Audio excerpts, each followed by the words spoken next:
चलिए भाई, आज हम पढ़ेंगे प्रिपरेशन ऑफ डाईहाइड्रोजन। बहुत इंपॉर्टेंट है ये।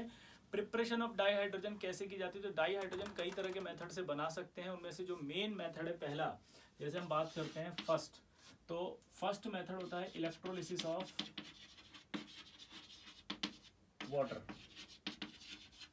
जी हाँ दोस्तों, अगर सवाल आता है कि हाइड्रोजन को प्योरेस्ट फॉर्म में प्राप्त करना है, किससे करेंगे? तो इलेक्ट्रोलिसिस ऑफ वाटर से ही किया जाता है अभी तक भी। ठीक है, कोई कंफ्यूजन मत लाना, सीधा बोलना प्यूरिफाइड, एकदम हाईली प्यूरिफाइड हाइड्रोजन ऑब्टेन करनी है, किससे करेंगे?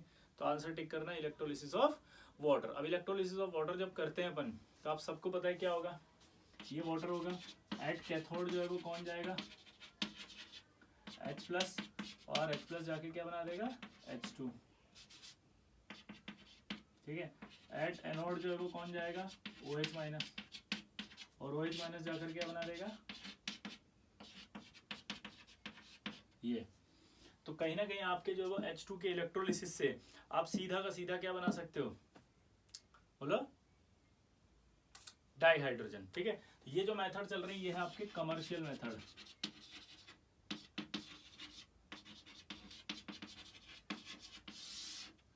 कमर्शियल मेथड में पहला अपन ने पढ़ा है अभी, कौन सा? Electrolysis of water. अब इलेक्ट्रोलिसिस ऑफ वाटर के बाद जो दूसरा आता है वो आता है आपके, अच्छा, इलेक्ट्रोलिसिस ऑफ वाटर याद रखना, थोड़ा सा हल्का सा अल्कलाइन सॉल्यूशन या एसिडिक या बेसिक मीडियम डाल देते, कंडक्टिविटी आ जाती है, क्योंकि H2O कम कंडक्टर होता है। तो जैसे ऐसे भी लिख सकता है वो कि भाई H2O, यहाँ लिख देगा इलेक्ट्रोलिसिस, ठीक है, और यहाँ बन जाएगा आपका वही H2 प्लस O2, और यहाँ पर आपका क्या लिख सकता है? ट्रेसेस ऑफ एसिड या बेस, यानी कि कुछ ना कुछ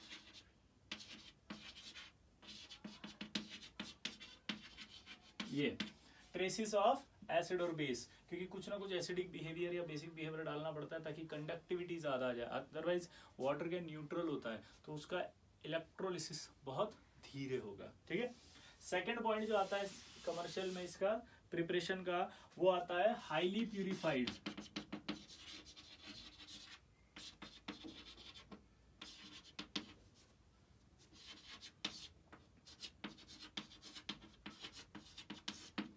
हाईली प्यूरिफाइड लाइक 99.95% से भी ज्यादा अगर आपको ऑब्टेन करना है डाईहाइड्रोजन, तो वो ऑब्टेन किया जाता है warm aqueous barium hydroxide solution by using निकल इलेक्ट्रोड। बस ये लाइन आपको ऐसे कैसे ध्यान रखनी है, क्योंकि ये आ जाती है जेईई मेंस में टिक करने के लिए। लेकिन अगर मैं अब सवाल पूछूं कि अभी आपने बोला इलेक्ट्रोलिसिस ऑफ वाटर और अभी आप बोल रहे हो बेरियम हाइड्रोक्साइड, दोनों में से ज्यादा प्योर कौन सा है? तो ज्यादा प्योर अभी भी वाटर वाला ही है। ठीक है, तो हाईली प्यूरिफाइड अगर बात कर रहे हैं तो वाटर से कम थोड़ा सा है ना, वो भी आप प्राप्त कर सकते हैं किससे? कि वार्म, बोलो, एक्वस बेरियम हाइड्रोक्साइड सॉल्यूशन के इलेक्ट्रोलिसिस से बाय यूजिंग निकल इलेक्ट्रोड। ठीक है, तो ये दूसरा जो मेथड है, ये दूसरा मेथड भी आप आराम से कर सकते हैं। ठीक है, तो दूसरा मेथड आपको समझ में आया, इसके अंदर कुछ भी नहीं है। ठीक, तीसरा जो मेथड आता है वो बहुत फेमस है, जो आपने पढ़ा भी है। तीसरा होता है कि it is by product of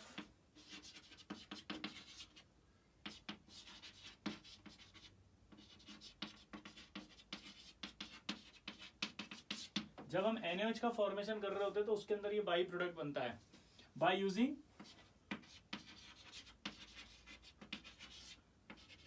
aqueous NaCl या ब्राइन सॉल्यूशन। ब्राइन सॉल्यूशन, जैसे अगर हम बात करें Cl माइनस की, तो आपको पता है ब्राइन सॉल्यूशन में Cl2 बनता था ऐसे, और अगर हम बात करें H2O की तो H2 प्लस, या हम बात करें, देखो एक्वस सॉल्यूशन की बात करते थे हम, तो एक्वस सॉल्यूशन के अंदर वैसे होता क्या था आपको पता होगा? NaCl हम एक्वस लेते थे तो उस कंडीशन में क्या होता था? Na plus plus Cl minus बनता था, फिर H2O लेते थे तो H plus plus OH minus बनता था। अब हमें पता था कि जो एट कैथोड की बात करते थे, तो एट कैथोड में Na प्लस और H प्लस में से कौन जाएगा? ऑब्वियस सी बात है H प्लस जाएगा, क्योंकि इसका रिडक्शन पोटेंशियल ज्यादा होगा, तो H प्लस का रिडक्शन पोटेंशियल ज्यादा होगा तो H H+ इलेक्ट्रॉन लेकर के क्या बनाएंगे, H2। तो ये H+ इलेक्ट्रॉन लेकर H2 चले गए। फिर एट एनोड अगर हम बात करें तो हमने बताया था कि यार Cl- और OH- में से कौन जाता है डिपॉजिट होने, Cl-। मेटलर्जी के अंदर इलेक्ट्रोलिसिस पढ़ाया था, उसमें बताया था। तो ये आपका Cl- और OH- में से कौन जाएगा, Cl-। तो ये आपका Cl2 बन जाएगा। तो ये चला गया, ये चला गया, बचा कौन अंदर, NaOH। तो ये प्रिपरेशन ऑफ NaOH हो जाता था, pH 7 से ज्यादा हो जाता था। pH क्या होता था, 7 से ज्यादा। तो pH अगर 7 से ज्यादा हो रहा है तो बेसिक मीडियम हो रहा है, और साइड प्रोडक्ट के अंदर आप देखोगे तो यहाँ पर क्या बाहर निकल रहा है, H2। यहाँ क्या बाहर निकल रहा है, Cl2। हाँ या ना, बोलो। तो अब इसकी रिएक्शन को नॉर्मलाइज फॉर्म में लिखे तो NaCl- से क्या बन रहा है, Cl2। वाटर से क्या बना, H2+ OH-, क्योंकि वाटर के अंदर तो OH- गया नहीं, H गया तो H2 बना और OH- रह गया, तो H2 बना और OH- रह गया। यहाँ अगर आप देखो कहाँ गया वो, इसमें से क्या गया, Cl-, तो Cl- गया और Cl2 बन गया। ठीक है, तो ओवरऑल रिएक्शन अगर आप देखोगे तो Na plus Cl- plus water पड़ा रहेगा, जिसमें से एक H2 बनेगा, एक Cl2 बनेगा, और ये Na plus plus OH- aqueous बनेगा। ठीक है, ये ओवरऑल रिएक्शन आ जाएगी। इसके मैकेनिज्म से समझ में आ गया ना ये क्या हो रहा होगा। पानी का तो कौन गया, H+, OH- बचा रह गया। NaCl में से कौन गया, Cl-, Na+ बचा रह गया। तो ये Na+ बचा रह गया, ये OH- बचा रह गया, ये H2 बन गया, ये Cl2 बन गया। ठीक, इसके बाद आता है अगला मेथड। अगला जो मेथड है आपका वो है reaction of steam on hydrocarbon और coke powder. Reaction of steam on hydrocarbon और coke powder yield dihydrogen gas. ठीक है, बाय यूजिंग कैटेलिस्ट। ये CH4 लिया, स्टीम लिया, 1270 केल्विन ये लिया टेम्परेचर, और कैटेलिस्ट ले लिया सपोज इसमें निकल। तो ये इसको क्या करेगा, रिएक्ट कराएगा, रिएक्ट करा करके बनेगा CO+H2। ठीक है, ये बन गई डाइहाइड्रोजन। पर डाइहाइड्रोजन अगर CO के साथ बनी है तो यहाँ इंपॉर्टेंट है बेटा, यहाँ बहुत इंपॉर्टेंट सवाल आएंगे, थोड़ा स्ट्रेस देना, नींद में हो तो जाग जाना भाई। क्या कि ये CO+H2O का जो मिक्सचर है ये वाटर गैस कहलाता है, या सिंथेसिस गैस कहलाता है, या सिन गैस कहलाता है। जी हाँ, तीन पार्ट है इसके। CO+H2O का जो मिक्सचर होगा वो क्या कहलाएगा, सिंथेसिस गैस या सिन गैस या आपकी वाटर गैस। ठीक है, तो सिंथेसिस गैस और सिन गैस है। अब सिंथेसिस गैस और सिन गैस जो है उसका यूज हम बहुत ज्यादा करते थे, किसके लिए, मिथेनॉल बनाने के लिए और नंबर ऑफ हाइड्रोकार्बन्स बनाने के लिए। इसका यूज कहाँ करते हैं, मिथेनॉल बनाने के लिए और नंबर ऑफ हाइड्रोकार्बन्स बनाने के लिए।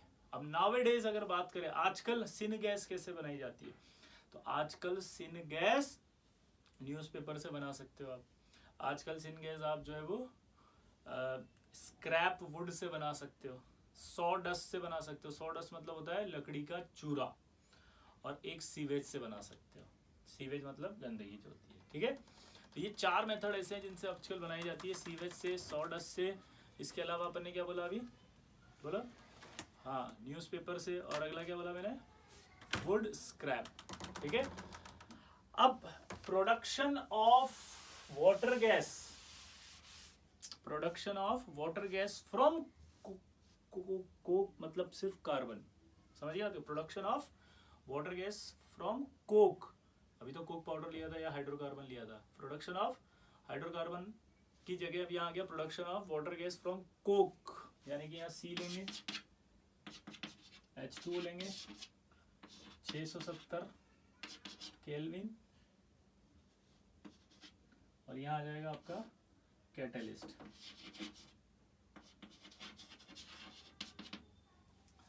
तो ये आपका production of water gas from coke is called call gasification. क्या कहलाता है? Call gasification. इसका मतलब है कॉल गैसिफिकेशन से ही होगा ये रिएक्शन। किससे होगा? कॉल, अच्छा ये 1270 केल्विन अभी लिखा था ना इससे पहले, तो 1270 केल्विन के बाद ही होगा। कैटलिस्ट वही निकल है, ठीक है। तो कॉल गैसिफिकेशन से आप बना रहे हैं, कॉल गैसिफिकेशन कहलाती है। अब अगर आपको यहाँ पर डाई हाइड्रोजन का प्रोडक्शन बढ़ाना है, तो फिर आपको डाई हाइड्रोजन का प्रोडक्शन बढ़ाने के लिए आपको यहाँ पर कार्बन मोनोऑक्साइड की रिएक्शन किससे कराई जाती है? स्टीम से। कार्बन मोनोऑक्साइड की रिएक्शन जो है वो स्टीम से कराते हैं, ठीक है। और यहाँ कैटलिस्ट लेते हैं। अब यहाँ कैटलिस्ट जो लेते हैं वो लेते हैं Fe2O3 और Cr2O3। यहाँ जो आपका कॉल गैसिफिकेशन, तो इस रिएक्शन का नाम था ऊपर वाली का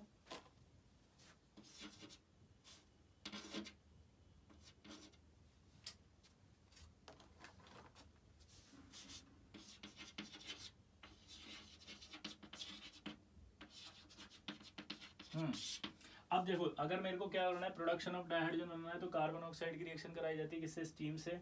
673 केल्विन पर कैटलिस्ट होता है आयरन प्लस ये। इस प्रोसेस का नाम होता है, इस रिएक्शन का नाम होता है वाटर गैस शिफ्ट रिएक्शन या बॉश प्रोसेस।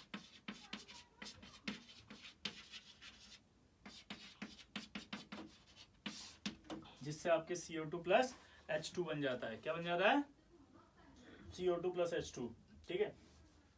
यहाँ पर एक्सेस ऑफ CO2 जो होती है, या CO2 को जो रिमूव किया जाता है वो किया जाता है by scrubbing with sodium arsenite solution. क्या बोला मैंने? CO2 को हटा लिया जाता है किससे? By scrubbing with sodium arsenite solution. और ये रिएक्शन क्या कहला रही है बताओ? वाटर गैस शिफ्ट रिएक्शन या बॉश प्रोसेस, जिसमें CO प्लस वाटर ये करके CO2 प्लस H2 बना रहा है, ठीक है। अब खास बात क्या आती है, हमारे पास जो डाई हाइड्रोजन की बात कर रहे हैं, लगभग 77%, अगर हम इंडस्ट्रियल डाई हाइड्रोजन की बात करें तो 77% जो होती है डाई हाइड्रोजन वो आपके बनाई जाती है पेट्रोकेमिकल्स से। किससे बनाई जाती है? पेट्रोकेमिकल्स। और लगभग जो है आपके पास 18% जो होती है वो कोल गैस से बनाई जाती है, जो भी बता रहा था मैं। कोल मतलब, ठीक है, कोल गैसिफिकेशन कोक पाउडर से, ठीक है। 18% आप किससे बना रहे हो? इससे। तो आपस से पूछा जा सकता है कि 77% आपने जो है वो किससे बनाई जाती है? तो पेट्रोकेमिकल से बनाई जाती है। 18% हम इससे बनाते हैं। और लगभग 4% के आसपास हम जो है वो हमने जो वाटर लिया था उससे बनाई जाती है इलेक्ट्रोलिसिस से, 4%। और 1% जो अदर वेरियस मेथड से बनाई जाती है, ठीक है। तो ये इसके कमर्शियल मेथड्स हैं। लेबोरेटरी में अगर बनाना है तो लेबोरेटरी में तो कुछ भी नहीं है। लेबोरेटरी में तो क्या है, देखो कि लैब के अंदर अगर हम बात करें तो पहली प्रिपरेशन है जिंक की, ठीक है। तो रिएक्शन ऑफ जिंक, क्या बोला जल्दी बताओ? Reaction of zinc with dilute acids.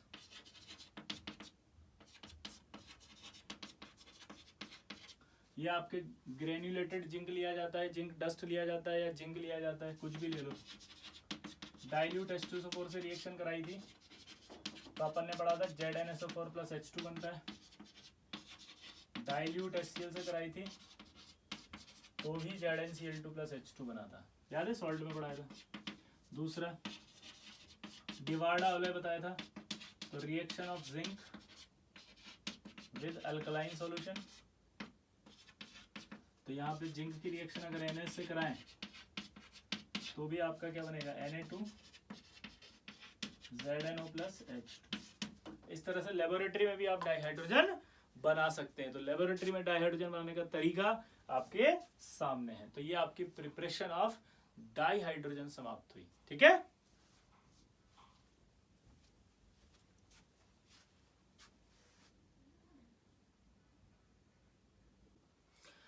देखिए डाइहाइड्रोजन जो है एज अ फ्यूल क्या होता है, हम वो बात करने वाले हैं। तो dihydrogen releases large quantity of heat on combustion.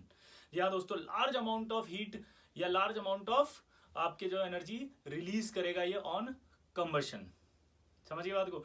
तो इसका जो कंपैरिजन अगर हम करें लाइक एलपीजी से, मीथेन से, कि ये कितना अमाउंट ऑफ एनर्जी रिलीज कर रहा है, तो कंपैरिजन के लिए हम एक टेबल बना रहे हैं। और उस टेबल में क्या आ रहा है देखना जरा।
ठीक है, देखिए कंपैरिजन की बात कर रहे हैं। डाई हाइड्रोजन गैस फेज में हो, लिक्विड में हो, एलपीजी हो, CH4 हो और ऑक्टेन हो, तो इनका जो है एनर्जी मोल में, पर मोल क्या आएगा, ठीक है, इनका आपका जो है वो ग्राम में क्या आएगा, और इनका जो है आपके लीटर में क्या आएगा। जी हाँ दोस्तों, 3 में बोला अपन ने, एक ग्राम में, सॉरी एक मोल में, एक ग्राम में, और एक पर लीटर। यानी कि अगर मैं बात करूं इसको तो पर मोल हो गया, पर ग्राम हो गया, पर लीटर हो गया। तो इसकी बात करते हैं तो 286, 285,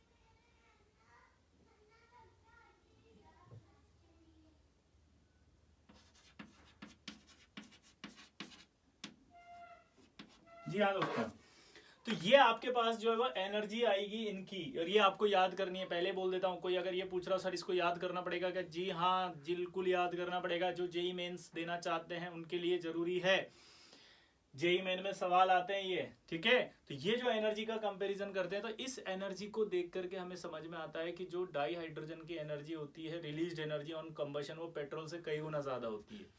और एक खास बात ये होती है कि पेट्रोल के रिस्पेक्ट में जो इसके पॉल्यूटेंट्स होते हैं, यानी कि जो प्रदूषण करने वाले रिएजेंट निकलेंगे या प्रदूषण फैलाने वाले कंपाउंड निकलेंगे, वो बहुत कम निकलेंगे। सिर्फ एक आपके पॉल्यूटेंट्स निकलता है, और वो होते हैं ऑक्साइड ऑफ डाई नाइट्रोजन।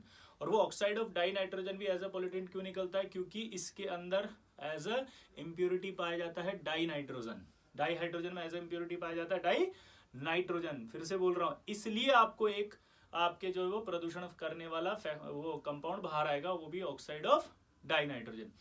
अब जो खास बात आती है वो ये आती है कि इस इफेक्ट को भी आप कम कर सकते हो अगर आप जो सिलेंडर आपके डाई हाइड्रोजन का है, जिसका यूज आप कंबशन करके सोर्स ऑफ एनर्जी में इस्तेमाल करोगे, उसमें आप इंजेक्ट कर सकते हो वाटर को। वाटर को इंजेक्ट अगर करोगे तो वाटर के इंजेक्ट होने से वहां टेम्परेचर क्या हो जाएगा, लो। और लो टेम्परेचर जो होगा उस पर डाई नाइट्रोजन का कंबशन डाई ऑक्सीजन के साथ नहीं हो पाएगा। और अगर डाई नाइट्रोजन का कंबशन नहीं हो पाएगा तो उस कंडीशन में जो है वो डाई नाइट्रोजन का ऑक्साइड नहीं बनेगा, और डाई नाइट्रोजन का ऑक्साइड एज अ पॉल्यूटेंट बाहर नहीं आएगा, ठीक है। अब खास बात ये होती है कि जो ये हमारा डाई नाइट्रोजन है उसे लिक्विफाई किया जा सकता है 20 केल्विन पर। और 20 केल्विन पर जब इसे करते हैं तो इसको कंप्रेस्ड करने के लिए, या इसे कहें कि लिक्विफाई करने के लिए, जो सिलेंडर यूज किया जाएगा वो सिलेंडर बहुत एक्सपेंसिव होना चाहिए। और वो एक्सपेंसिव बनाने के लिए कुछ अलॉय इस्तेमाल की जाती है, और ये अलॉय भी पूछी जाती है। उन्हीं अलॉय का कंटेनर लिया जाएगा, टैंक लिया जाएगा, जैसे NaNi5, Ti TiH2, Mg MgH2, ये तीन तरह की तीन अलॉय हैं, ठीक है। सोडियम निकल 5, TiH5, MgH2, ये अलॉय ली जाएंगी, इनके टैंक लिए जाते हैं। इनके टैंक जो होते हैं उनके अंदर आपके डाई हाइड्रोजन जो स्टोर की जाती है एज ए लिक्विड। एक खास बात और होती है, पता है क्या, कि डाई हाइड्रोजन का जो एक कंटेनर या सिलेंडर होता है, उस सिलेंडर जो है वो 30 टाइम्स मच वेट रखता है पेट्रोल के कंटेनर से सेम अमाउंट ऑफ एनर्जी, ठीक है। एक खास बात यह थी कि जो डाई हाइड्रोजन था वो आज की तारीख में सबसे अच्छा सोर्स है एज अ फ्यूल का, और 2005 में एज अ पायलट प्रोजेक्ट पहली बार इंडिया में एज अ फ्यूल हमने इस्तेमाल किया था डाई हाइड्रोजन को। और अभी अगर हम बात करें तो 5% CNG के अंदर हम यूज करते हैं डाई हाइड्रोजन को, जो 4 व्हीलर में यूज की जाती है। नाउअडेज अगर हम डाई हाइड्रोजन की बात करें तो फ्यूल सेल में इसका इस्तेमाल किया जा रहा है for generation of electric power, ठीक। तो ये डाई हाइड्रोजन का यूजेस अगर हम कहें एज अ फ्यूल क्या है, तो वो हमें अच्छे से ध्यान रखने जेई मेंस के पर्पज से, ठीक है। आप जो मैंने बोला उसको अच्छे से लर्न कर सकते हैं, 2 बार सुनना, 3 बार सुनना, बिना याद किए इस वीडियो को आगे नहीं ले जाना है। पॉज करेंगे, कानों में बंद करके फिर रिवाइज करेंगे, फिर बंद करेंगे, फिर रिवाइज करेंगे। जब तक मेरी तरह नहीं बोल लेते तब तक इस वीडियो को बंद नहीं करेगा कोई भी। IIT की कसम में फेल हो जाओगे साले सब, नीट की कसम है, ओलंपियाड की कसम है, जो एग्जाम दे रहे हो उसकी कसम है। अगर ये बिना याद किए आपने कानों से इस वीडियो को बंद कर दिया, किसी का भी सिलेक्शन नहीं होगा। ये ध्यान से सुन लेना, जो भी एग्जाम आप दे रहे हो। सुन लिया सबने? चलिए अब बात करते हैं अपन हैवी वाटर की। देखिए तो हैवी वाटर की बात कर रहे हैं, तो हैवी वाटर जो होता है वो होता है D2O। पहला पॉइंट प्रिपरेशन। तो हैवी वाटर जो होता है वो एग्जॉस्टिव इलेक्ट्रोलिसिस ऑफ वाटर से किया जाता है। एग्जॉस्टिव इलेक्ट्रोलिसिस का मीनिंग समझना पड़ेगा, लॉन्ग टाइम तक इलेक्ट्रोलिसिस करना वाटर का, this is called exhaustive electrolysis of water. दूसरा, इट इज अब ये बन सकता है as a byproduct in fertiliser industry. Fertiliser industry में भी ये D2O as a by product बनता है, ठीक है। दूसरी बात कि ये प्रॉपर्टी की बात करें तो colourless, odourless, tasteless, mobile liquid है। मोबाइल लिक्विड मतलब आसानी से मूव करने वाला लिक्विड, ठीक है। जनरली अगर हम फिजिकल कांस्टेंट की बात करते हैं तो इसके फिजिकल कांस्टेंट सारे के सारे हैवी वाटर के ज्यादा होते हैं नॉर्मल वाटर से। D2O से ज्यादा ही होंगे, D2O के ज्यादा ही होंगे वाटर से। एक को छोड़ के मैंने बताया था पहले भी, डाई इलेक्ट्रिक कांस्टेंट को छोड़ के, dielectric constant normal water का ज्यादा होता है, ठीक। अब जो हैवी वाटर की बात कर रहे हैं तो इसका इस्तेमाल ड्यूटेरियम के कई अदर कंपाउंड बनाने के लिए भी किया जाता है। जैसे अगर मैं बात करूं यहाँ पर कि कैल्शियम कार्बाइड ले लिया और कैल्शियम कार्बाइड का हाइड्रोलिसिस कराते थे, तो आपको याद है कार्बाइड पढ़ा था। कार्बाइड जब पढ़ा था तो हाइड्रोलिसिस करने पर बनता था आपके इससे एसिटिलाइड का, एसिटिलाइड है ये, तो यानी कि एसिटिलीन बनता है। तो यहाँ आपको हैवी वाटर लेना है तो यहाँ D2 कर दो। एसिटिलीन मतलब क्या बनेगा, C2D2, और ये आपका कैल्शियम हाइड्रोक्साइड की जगह ड्यूटेरियम D आ जाएगा। SO3 का हाइड्रोलिसिस करा दो, तो अपना नॉर्मल वाटर से कराते तो H2SO4 बनता है, तो H2SO4 की जगह यहाँ क्या बन जाएगा, H2 हट जाएगा और D2SO4 आ जाएगा। इसी तरह से Al4C3 का कराएं, एल्यूमिनियम कार्बाइड है ये, मीथेनाइड कार्बाइड है। मीथेनाइड कार्बाइड अगर होता है तो आपको पता है क्या बनेगा, AlOD whole thrice plus CD4, methane वाला CD4 बन गया। तो इस तरह से आप ड्यूटेरियम के कंपाउंड भी बना सकते हैं। अब बात आती है यूज की, तो यूज सबसे इंपॉर्टेंट है भाई, अंडरलाइन कर लेना, कानों के अंदर याद कर लेना। बिना याद किए अगर यहाँ से निकल लिए, वीडियो को ऑफ कर दिया, तो एडमिट कार्ड घर पे भूल जाओगे। बिना एडमिट कार्ड के एग्जाम देने जाओगे, वापस लेने आओगे, आधा घंटा खराब करके आओगे। इसका यूज किया जाता है as a moderator and coolant in nuclear reactor and exchange reaction in reaction mechanism. अब ये मॉडरेटर का मतलब क्या होता है, मॉडरेटर वो होता है जो न्यूट्रॉन की स्पीड को कम कर देता है, मॉडरेट कर देता है। न्यूक्लियर रिएक्शन नाम सुना होगा, फ्यूजन रिएक्शन नाम सुना होगा। फिजन रिएक्शन जो होती थी उसके अंदर हम क्या करते थे, न्यूट्रॉन की बम्बार्ड करते थे जिससे रिएक्शन फैल जाती थी ऐसे, तो उन न्यूट्रॉन की स्पीड को कम करता है ये हैवी वाटर, ठीक है। इसीलिए इसको क्या कहा जाता है, मॉडरेटर। ड्यूटेरियम भी करता है, ठीक है, हैवी वाटर भी करता है, ड्यूटेरियम भी करता है, दोनों का काम एज अ मॉडरेटर होता है, ठीक। समझ गए? तो ये हाइड्रोजन इट्स कंपाउंड आपका कंप्लीट हुआ है। अब जो भी उसमें बचा हुआ है वो आपको लर्न करना है, छोटी मोटी बातें हैं, वो कोई खास बात नहीं है। ठीक, ये आपका हाइड्रोजन कंपाउंड कंप्लीट हुआ। ठीक।